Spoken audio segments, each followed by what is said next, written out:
Good morning, everybody, and welcome to the first breakout session of AusCERT2020. We get going, some basic housekeeping. Just make sure you use Chrome, and if the video freezes, just refresh the browser. Q&A will be available throughout the session using the Q&A section in the chat panel on the right-hand side.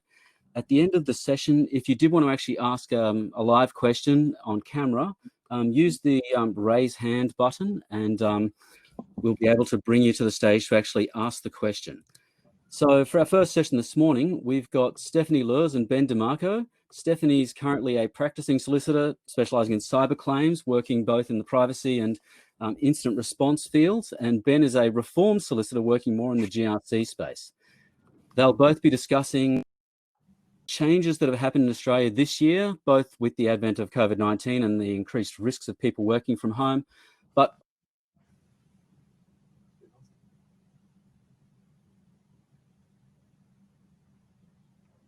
the introduction of CPS, Prudential Standard 234, the Information Security Standard. If everybody could welcome Ben and Stefanie, that'd be wonderful. Enjoy the session. Thanks very much. Good morning, everyone, and thanks very much for tuning in. Ben and I will do another quick introduction shortly, but we're very pleased to be speaking to you today about this fascinating world of data and privacy risk in this new age that we find ourselves in. As most of you will know from a number of headline events in the last 12 months, the data and privacy risk landscape has changed significantly. To put things in context, this year alone, we have welcomed the introduction of the consumer data right. We've seen heightened regulatory activity by both ASIC and the ACCC. The 2020 cybersecurity strategy was released, and we've seen some high-profile breach events, including those against Toll and also the attacks against the Australian government. Significant reforms to the Privacy Act are now also underway. So the train has well and truly left the station. So now is the time to commence a review of the data and privacy-related laws that affect your organisation. By way of quick introduction, I'm Stefanie Luhrs, and I'm a Senior Associate at Barry.Nilson Lawyers. I've acted as Privacy Counsel, Breach Coach, and Coverage Counsel in a variety of cyber matters across all sorts of industries and types of business, including when an insurer is involved. Ben? Thanks very much, Stefanie. In terms of a very brief introduction for me, my name is Ben DeMarco. My title is Cyber and Technology Risk Specialist with Willis Watson, which is a risk advisory and insurance broking firm. The part that we do is try and help clients understand data and security risks from an end-to-end perspective and work with them across the privacy, the governance, and also some of the risk management and insurance solutions. Thanks, Ben. So before we delve in, I'll very briefly outline what it is that we propose to run through today. Firstly, we'll take a look at the existing regulatory landscape within Australia. Then we'll dive into some key legislative developments, including the Consumer Data Right, some of the proposed changes to the Security of Critical Infrastructure Act, as well as CPS 234 that came into effect last year. We'll take a look at some of the penalties and enforcement action by each of the regulators in this space, including the OIC, the ACCC and ASIC. We'll highlight some of the key class action activity that we've seen to date and some of the hurdles that have been faced by plaintiffs pursuing those actions. We'll take a look at the threat landscape and some of the incident response trends over the last 12 months. We'll look at the consequences of this changed landscape, as well as some insurance dilemmas and possible solutions. And finally, we'll leave you with some tips for how you can navigate this sea change and what practical steps organisations can implement to address them. So what does the Australian landscape look like currently? Well, I think that any crash course would probably highlight that we have a patchwork of data security laws. So there's no specific overarching cybersecurity act, and the regulatory environment is made up of sector-specific regulations and guidelines, including financial and health regulations, as well as cybercrime and interception laws. To confuse things, there's also a variety of regulators, and regulation tends to differ between public and private sectors, and the types of enforcement action also tend to vary amongst regulators. We have non-privacy regulators adopting a data regulation approach. So the ACCC has been particularly active and it's been successful in actions for misuse of data. ASIC in the last few weeks, it's also commenced its first piece of litigation relating to the obligations of a financial services provider to manage cyber risk. There's currently no standard approach to cybersecurity management, We have the Federal Government Information Security Manual and the NIST framework, for example, but otherwise there is no mandatory national standard for cybersecurity. So with all that in mind, it's not really any surprise, I think, that there are calls for a single regulatory authority as well as a dedicated cyber minister to help to harmonise regulation and standards across both the private and public sectors. The varied regulatory approach means that we've seen quite a bit of activity in the legislative and regulatory space in the last 18 months, and following the introduction of the Notifiable Data Breaches Scheme in February 2018. So this gives you a quick snapshot, and we'll work through these a little bit more. But in July last year, we welcomed the introduction of CPS234 that applies to APRA regulated entities, and Ben will talk to that a little bit more shortly. But CPS234 now requires entities to implement certain controls and undertake regular testing, and to also promptly notify APRA of any material information security incidents. The Consumer Data Right, that's a new part of the Competition and Consumer Act, commenced in the banking sector in July, and that will be rolled out economy-wide over time, and the energy and telecommunications sectors will be up next. The 2020 Cybersecurity Strategy was released in August, and that has highlighted some further regulatory change is on the horizon, and that will include amendments to the Critical Infrastructure Act that the government's trying to push out, I think, by the end of this year. Over to you, Ben. Thank you very much, Stephanie. So in terms of the CPS 234, as has been mentioned, this was a prudential standard that was brought into place by APRA to deal with financial institutions, deposit-taking institutions, insurance companies and superannuation funds. And while this commenced last year, we've now got to the point where those operational provisions have landed, and for many organisations, they're now starting to deal with the real machinery and the real impact of this particular piece of standard. And the three things that we'll really quickly focus on here is that 234 was something that was deliberately designed to be risk principle based. The obligation in a nutshell is that you need to have systems and processes that are commensurate and responsive to the realistic risks that you face as an organisation. This has been a real challenge for lots and lots of different clients that we've spoken to and worked with, and it highlights the dynamic expectations of what APRA have.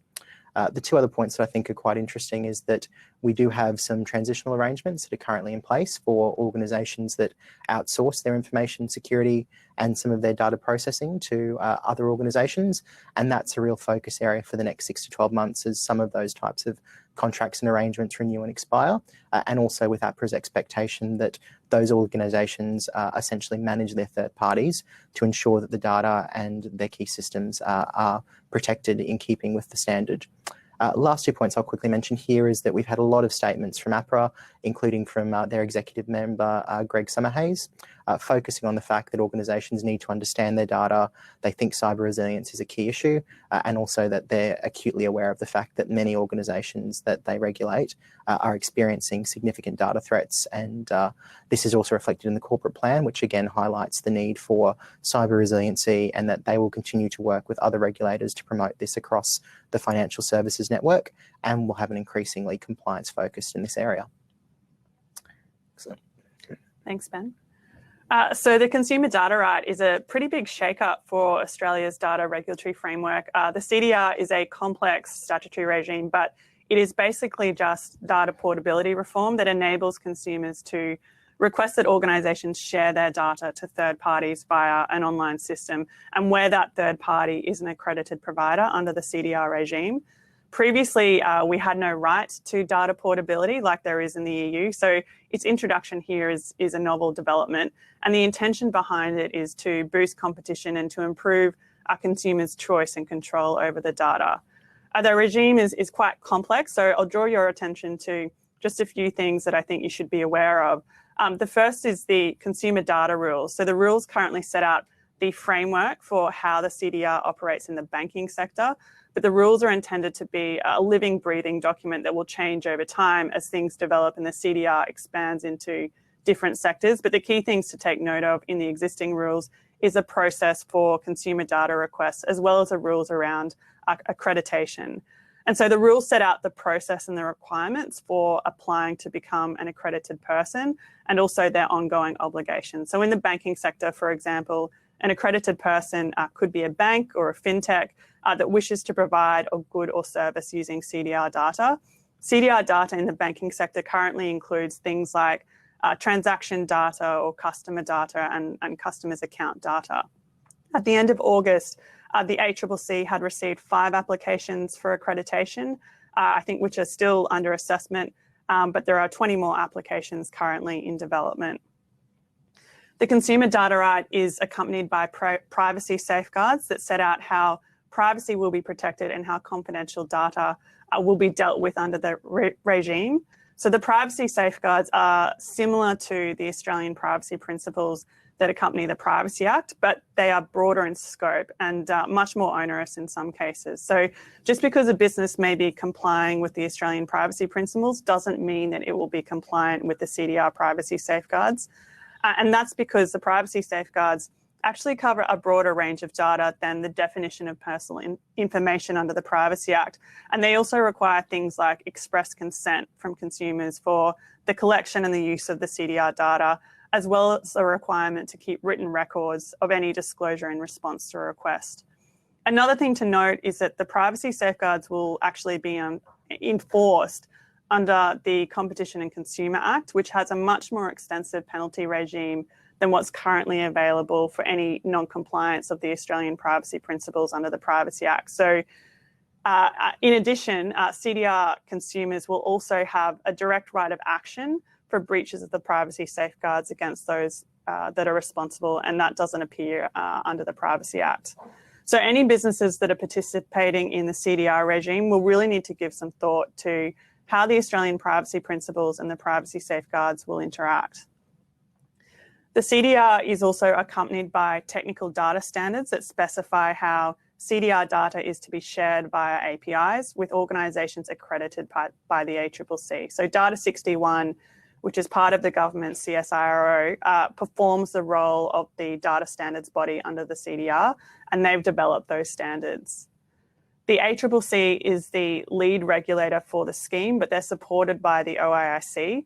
And as part of the rollout of the CDR, both of the regulators have jointly published a compliance and enforcement policy, which outlines the approach that they'll take to ensure compliance. And the policy actually calls out certain types of misconduct that will always attract enforcement considerations. So that includes things like refusing to disclose CDR data, collecting CDR data without consent, engaging in misleading or deceptive conduct, and failing to implement appropriate security controls.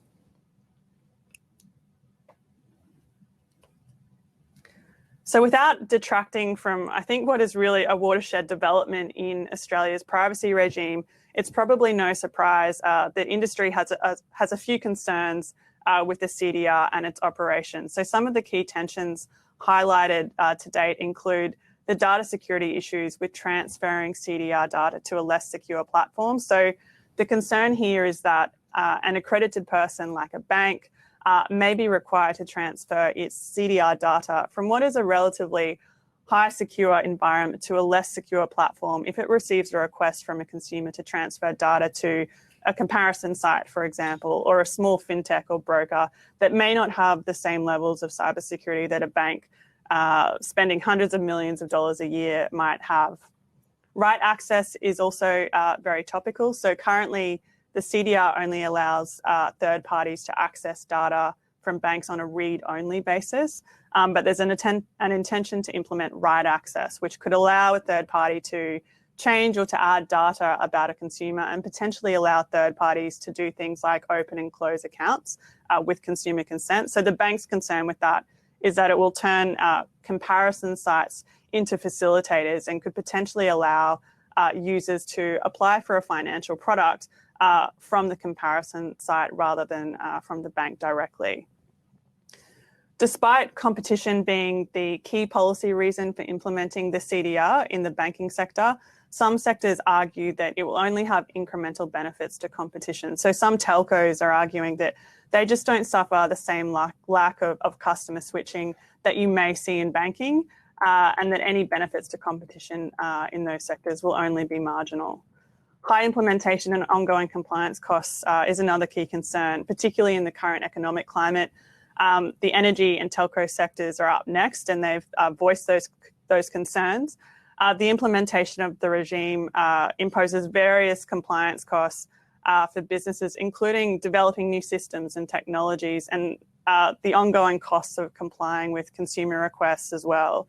So the costs are really additional costs that many businesses are going to have to absorb, which is going to be difficult in this economic climate. No doubt you'll be aware of the release of the 2020 cybersecurity strategy, and I won't spend too much time on this, but just to briefly summarise, there's obviously a clear focus on critical infrastructure. The government has flagged its intention to expand the coverage of the Security of Critical Infrastructure Act to other sectors like healthcare and education, and to also specify minimum expectations and obligations for critical infrastructure entities. The strategy also suggests that there'll be some legislative reform that will place additional obligations on company directors in respect of cybersecurity. There's no further detail around that just yet, but we could possibly see something similar to APRA CPS 234 that includes express provisions relating to the board's management of information security.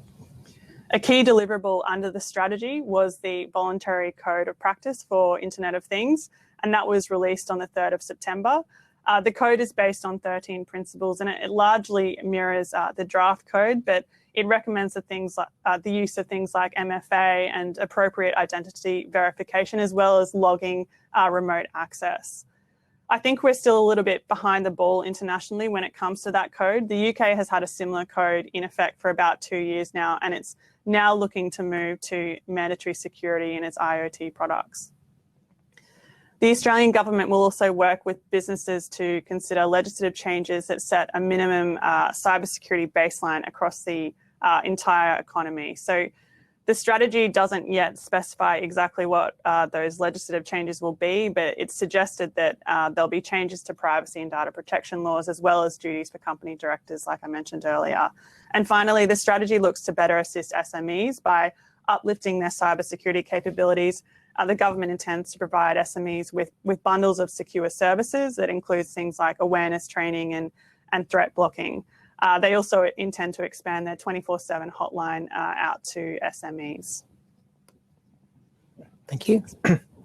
So just continuing with the next topic, Steph has already mentioned that we've had some focus around the critical infrastructure space, both in the cybersecurity strategy. And one of those areas of focus is also in terms of having amendments to the existing Critical Infrastructure Act of 2018. This act in its initial guise was really about identifying who owned critical infrastructure assets, encouraging information sharing, and also promoting some form of resilience where we had events. The three areas that the Australian government has indicated they're looking to amend and that they're looking to strengthen, firstly in terms of creating positive security obligations, which can have both a cyber focus and a non-cyber focus. So in terms of these positive security obligations, these are both designing sector-specific responses, approaches to physical security, approaches to training. And in terms of specific cybersecurity obligations, a key thing that's been mentioned here is that for many of these organisations, they need to get better in terms of developing playbooks. They need to do more of what the government is calling cybersecurity exercises. So whether that's internal examinations, external audits, certain types of scenarios or tabletops, and also that they want there to be a much more proactive approach in terms of how these organisations understand these obligations and also the role of boards and senior management. And the third thing that they're looking to amend is government assistance, so essentially making it so that organisations will be able to communicate more effectively with government and also allow government to become involved and to provide assistance where there's a very significant cyber threat, or alternatively where there's some type of cyber incident or some type of cyber concern which may have a wider sovereign or economy impact. Thanks, Ben. So as to the types of penalties and enforcement action in the last 12 months, we've seen the ACCC be particularly active. It was recently successful in securing a $2.9 million fine after the federal court found that Health Engine, which is a GP booking platform, had engaged in misleading conduct by sharing the personal information of patients with private health insurance brokers. The ACCC has also commenced 2 sets of proceedings against Google. In late 2019, it commenced an action against Google claiming that it misled consumers about the circumstances in which their location data is collected and how to opt out of that. That hearing's scheduled for November this year, and Google said publicly that it will defend those claims. The most recent action against Google alleges that it misled consumers by failing to adequately disclose changes to its privacy policies and the way about that personal data is collected and used, but that's still in its very early stages at this point. ASIC recently commenced litigation against RI Advice, which is a financial services company, alleging deficient cybersecurity practices. ASIC claims that RI breached its AFS license conditions and failed to discharge its duties and functions by failing to implement adequate systems, resources, and policies. And although ASIC's had a heightened focus on cybersecurity in recent years, this is actually the first time that ASIC has commenced legal proceedings alleging deficient cyber practices. So ASIC has indicated in the past that managing cybersecurity risks falls within the realm of general director's duties, but in this case, ASIC's claim against RI Advice actually alleges contravention of its obligations as an Australian financial services licence holder, as opposed to a breach of its director's duties. So the RI litigation, I think, is a shift from ASIC's focus from just education to real enforcement, and it's sending a strong message that ASIC is taking deficiencies in cybersecurity very seriously.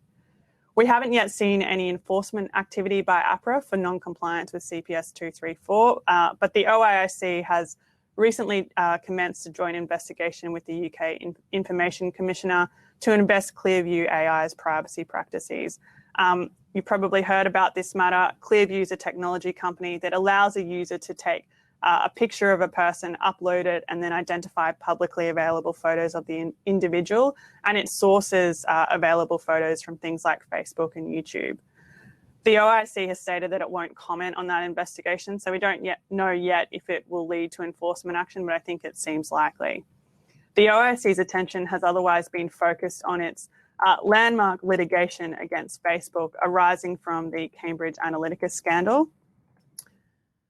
So the case against Facebook is particularly significant. I'm sure most of the audience will be familiar with the Cambridge Analytica scandal that relates to the harvesting of personal data of Facebook users by an app, which was then on-sold to Cambridge Analytica, who used that data to produce a targeted political campaign.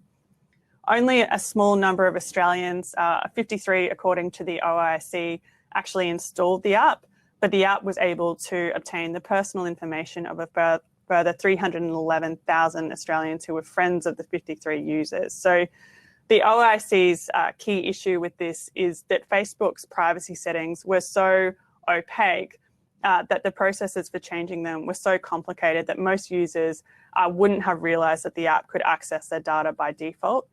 Facebook hasn't actually been able to precisely state the personal information that was accessed by the app, and it's also not known if any other third parties access the information. So there are a few reasons why these proceedings are particularly interesting. Firstly, there's a question as to whether information can be personal information within the meaning of the Privacy Act if the identity of the individuals whose privacy has allegedly been interfered with isn't known to anyone. Because the Commissioner isn't able to identify with any precision the identities of all the Australian individuals and the particular information allegedly collected and held about them, it's possible that the court could conclude that the information is not in fact personal information. Secondly, it involves overseas companies, so the court will have to consider whether the Privacy Act applies extraterritorially, which will set an important precedent for businesses that operate from offshore. And thirdly, the OIC is seeking a penalty for each disclosure of personal information by Facebook, which constituted an interference of privacy, and that will have a major impact on the maximum penalty available.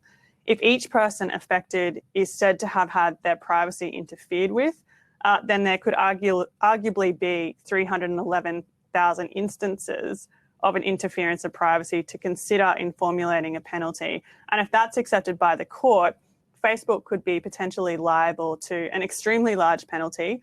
The maximum penalty for a contravention at the time was $1.7 million. So instead of a $1.7 million fine for a single interference, the penalty could potentially be as high as $500 billion. So the determination as to whether the disclosure by Facebook is multiple or a single interference with the privacy of an individual is going to set an important precedent for calculating the quantum of future penalties under the Privacy Act. Great, thank you very much, Stephanie. I've seen a question that we've had pop up in the chat room, and yes, we will be making these slides available. Also, Steph and I have taken the typical lawyer's approach where we've probably given you enough content for 2 sessions. So I'm going to cover a couple of my slides very, very quickly because we really want to have questions and some discussions with you at the end. The next slide that we're going to is ACCC v Health Engine. I'm sure a lot of people are aware of this. This is a piece of litigation that was filed by our competition regulator. And what it focused on was misleading and deceptive conduct by Health Engine in terms of how it was using patient data, how it was communicating referral data, and also the way in which it was sharing it with third parties. There has now been a fine that's been entered and that's been accepted by the court for $2.9 million. There's 2 things that are very significant here. Firstly, this fine also has reference to the benefit that Health Engine obtained as a result of its conduct that infringed the Act, and specifically it incorporates the amount of referral revenue that was obtained and also the way in which the data was used financially within the business and within the organisation. Secondly as well, what we're also seeing is that we're now seeing different regulators coming to play. By having these different regulators, the types of risks that the organisations have to think about is changing. And also we have to think about as well all of the public statements and all of the different things that we say about how we're using data and how we're using information systems. I think this one's yours, Steph. Thanks, Ben. So as to data breach class actions, I think the tide is turning, but organisations still face a number of hurdles. And to date, we've only seen 1 data breach class action receive any judicial commentary before the courts. That case involved a class action that was commenced by 130 ambulance employees against the New South Wales ambulance service after employees' workers' compensation files were sold to personal injury law firms by a contractor. The case was settled and it was brought before the courts to determine if the settlement was fair and reasonable. So there's still no judicial commentary around the legal causes of action that can be pursued for a data breach class action. The key difficulty in Australia is that there is no statutory right to make a claim for breach of privacy, and there's no tort of privacy under the common law either. There's also some difficulties with quantifying the loss claim for data breach class actions. So the problem is that claims by affected individuals are often for distress or embarrassment and not actual financial loss where there's been unauthorized access to personal information. So the calculation of that loss or even the potential value of the data is particularly difficult to quantify, and there's no agreed method. And in some cases, it may be relatively straightforward if there's been direct financial loss from something like a fraudulent transfer of funds, but in most cases, it's not clear-cut and there's no Australian precedent. Great, thank you, Steph. So again, mindful that we want to have some questions, I am going to burn through these next few slides. We wanted to give the audience an idea of what we were seeing in the threat landscape, and what I've put up here is 5 points that we're consistently chatting about with our clients and that we're finding clients are grappling with. 2 things I'll quickly focus on here is we do think incident response is changing, and in this post-COVID landscape that we're in, we're seeing a lot of clients facing difficulties in terms of how they coordinate themselves internally, how they get the right vendors and how they onboard the right vendors quickly, and also how they manage the communications and manage stakeholders when we go through the incident response process. The second one that I'll focus on is what's happening in the extortion and ransomware space. We're seeing a lot of organisations, both here and globally, facing increasing ransoms. I can tell you from our experience, we're aware of multiple that have happened in the last few months where the ransom amounts have been 5 million plus. We're also seeing very different forms of extortion. So extortions that focus not so much on allowing you access to data to restore systems, but rather the publication of sensitive data if you don't pay, or alternatively that sensitive documents or sensitive information that's been harvested from you will be misused in a way that causes damage. So the next thing we really wanted to talk about was Landmark White, and I'm sure many people here have looked at the case studies. They're relatively aware of what's happened with Landmark White. But the thing that we think is very, very interesting is Landmark White is a matter where obviously there was an immediate impact to the business when it had a cyber event. The banks that it worked with suspended it from their panels and there was a significant financial loss. But there's also been a very long-term shareholder loss and a very long-term business reputation and business interruption loss. We're showing you a slide that tracks what the Landmark White share price did in the 12 months following the data breach and the public announcement of the data breach. And you'll see that there are a series of significant drop-offs that relate to negative events that the company sustained. But even more interestingly, if you track it through to the next 12 months and the period where we currently are, that share price hasn't really recovered and it hasn't really rebounded. And I think this is one of the things we've also got to think about in terms of how the landscape is changing, that we now have evidence that significant cyber events have very long-term risks, they have huge reputational impacts, and we have to have a very end-to-end approach in terms of how we manage them and how we deal with resilience. In terms of some of the consequences of the changed landscape, we do think that there's now a very strong connection between cyber events and BI and financial loss. We're seeing now organisations have less redundancies. We're seeing a huge technology dependency for anything that's revenue generating. We're also seeing for our clients the need to go beyond personal information and PII. For a lot of our clients, it's really about what's happening with their corporate data, the data that the systems rely on, and also what's the type of data that is really the crown jewel assets. Two other things I'll very quickly mention here is that we are seeing a strong focus in terms of organisations that sustain significant data breaches, thinking about what they can do to maximise financial recovery. This can be both through insurance, which hopefully is robust and has been comprehensively designed, but also potential legal recourses. So against service providers, against supply chain partners who might have caused the breach. And finally, we're also seeing a real focus now on understanding that each organisation has pretty unique risks. Even across industries, the tolerances will be different, the key drivers will be different, and we've got to really think about that first point of how is data being used and how are systems being used. Insurance solutions, I just want to cover this very, very quickly, but we are finding for a lot of organisations they have to really carefully look at their insurance at the moment. It's really critical that you have affirmative cyber insurance policy or product. The market is essentially taking out covers from traditional insurances, so property, ISR, public liability, kidnap and ransom, and there are a number of new cyber exclusions that are coming in. Part of this is because that the insurers have realised that this is a casualty risk. The amount of losses now are very, very high. We have multiple examples of incidents where there's multiple millions, in some cases 10, 20, hundreds of millions following cyber events. And finally, by extension, we need to have a really robust discussion with clients to make sure that we tailor insurance to what they need. So we're coming to the end, and just in terms of things that you can do, we think that there's a good reason now to be focusing on data governance processes, what we're doing from cradle to grave, but also making sure that in addition to understanding systems and having policies that are done by the information security people or by people that are at the coalface, that there's that wider governance support. So whether that's through internal committees, whether that's to the board, and that whole governance picture is becoming a huge focus of regulators. We also think that the regulatory risk is changing, so organisations need to assess this, they need to think about it, and we're seeing very significant changes in the contractual risk space too, both in terms of assumptions of liability, limitations, and affirmative obligations.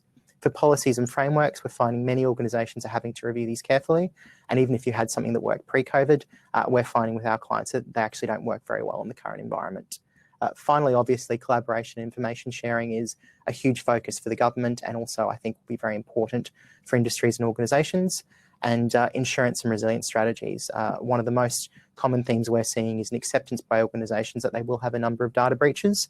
So we need to make sure that there's a recovery aspect and that the organisation can be as resilient as possible. That's all from me. So we're very happy to take questions. You can either raise your hand and throw things at us, or if you want to just put some things in the chat, and Steph and I will just address them as they come through.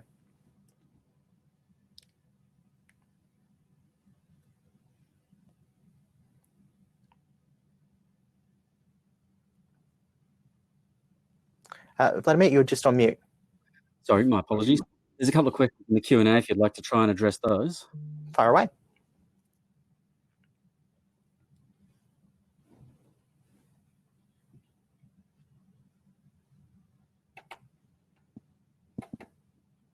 Okay, so we've just seen the questions. So do you know if some universities will be more impacted by critical infrastructure such as those that tie to the Defence Force? Two things I can say there is there will be some impacts because the way the government is talking about the critical infrastructure legislation, it will extend to third parties and it will extend to the various suppliers and organisations that work with a critical infrastructure provider. So we do expect there to be that expanded effect and that type of ripple effect. We've seen another question that's come through.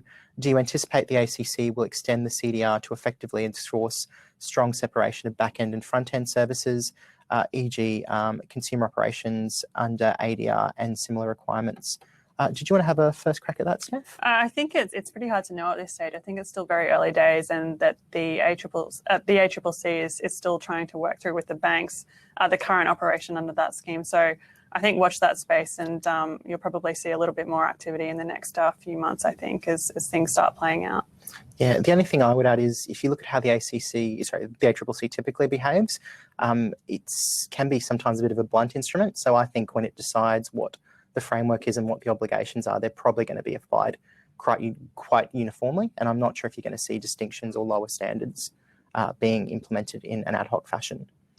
Do we have any other questions, comments?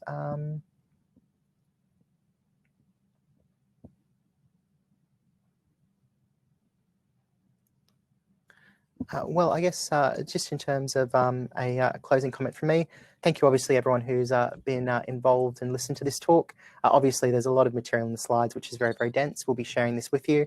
But if you have any other things that you don't understand or questions, please feel free to reach out to Stefanie and I either by email or in chat. We're always very happy to share information and have a chat with people on issues that are of interest to them. Great. Thanks, Ben and Stefanie. That was quite informative, updating us on what's going on in Australia at the moment.